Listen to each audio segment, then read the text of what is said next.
Greetings, ladies and gentlemen of the internet. Welcome to episode 2 of Hot Take, the show where I rant about the asinine nonsense going on in the realm of politics and culture for your viewing pleasure. If you can't take the heat, you better get out the kitchen because it's about to get hot!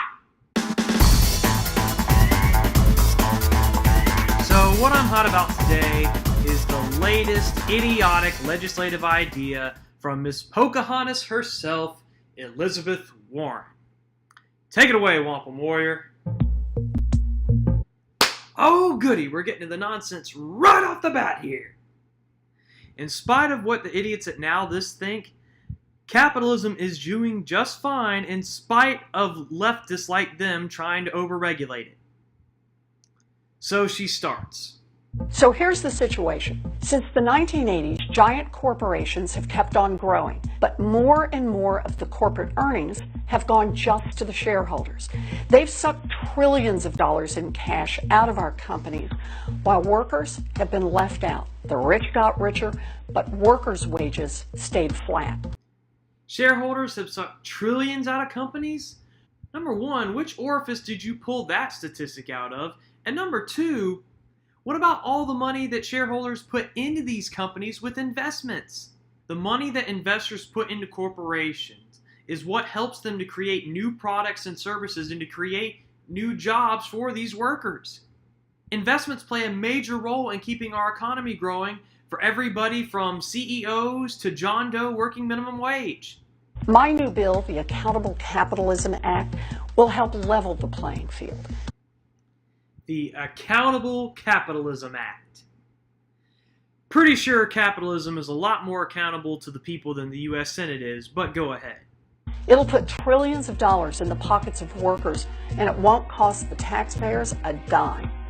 Now watch, minions, as she proceeds to give no explanation on how this bill is going to make any of that happen.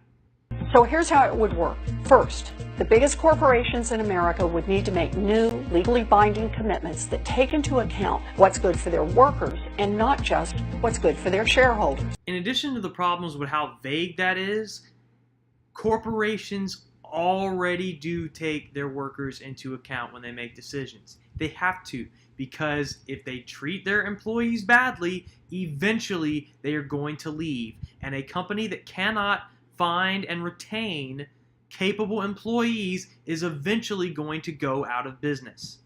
And who's going to be the arbiter of what's considered good for workers? You, Elizabeth Warren? Because I'm sure with your expansive, decent, non-existent understanding of economics that you'll do just wonderful at it. Second, workers would have a seat at the table when big decisions are made.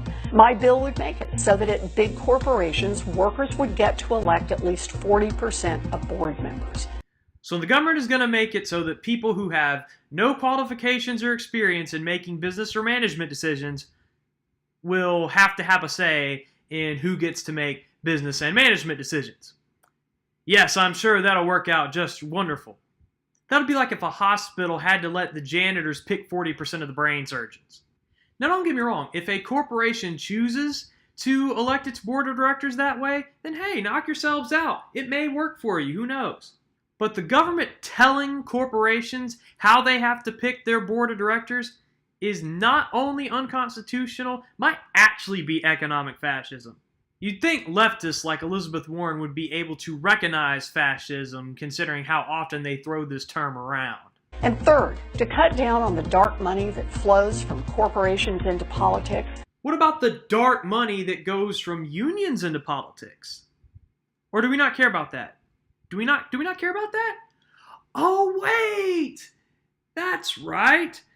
Union money almost always goes to the Democrats, so there can't possibly be anything wrong with that. Silly me. My bill would require 75% of directors and shareholders to approve of political contributions before they're spent. 75% of their directors and shareholders? Wait.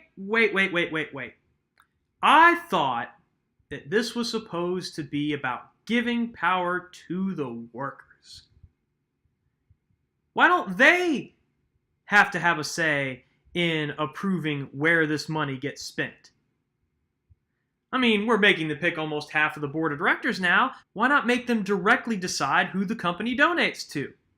You know, I have a sneaking suspicion that this is because if rank and file employees of corporations were making the decisions on where corporate PAC money gets spent, then the Democrats would stand to lose a whole lot in campaign contributions, and I bet you Elizabeth Warren knows this. Right now, giant corporations only work for their shareholders, and that means they work only for the wealthy. So does Elizabeth Warren actually understand how investing works? Because I don't think she does. She paints shareholders as this small, mysterious group of people that's sucking money out of companies. Here's the thing, anybody with a little spare cash can become a shareholder. Now, obviously, depending on which corporation you're trying to buy stock in, you know, if you don't have a ton of money on hand, you won't be able to become a very large shareholder, but most people could be a shareholder in some sense if they chose to.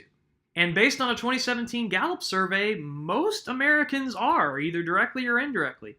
According to this 2017 Gallup survey, 52% of Americans say that they invest in the stock market, which means they either directly own shares in a company or they own shares in a mutual fund or an IRA, which invests in those companies. That means a majority of Americans, albeit a slim one, either directly or indirectly falls into this category of people that Elizabeth Warren is trying to demonize. Over half of Americans in the middle class income range are investors, which again means they either directly or indirectly qualify as shareholders. So even if corporations only acted to make their shareholders happy, which is not true simply because keeping customers happy is kind of an important part of running a business. You can't have a business without customers. That would still benefit the middle class, not just the rich. Overall, the Accountable Capitalism Act appears to be a terrible piece of legislation that hopefully never sees the light of day.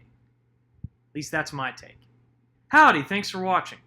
If you enjoyed listening to me rant about Elizabeth Warren's asinine new piece of legislation, then please hit that like button, share it with your friends, leave a comment, or even hit that subscribe button if you feel like it. I'm doing these videos as my schedule permits. Hopefully I'll be able to do another one soon. Look forward to it.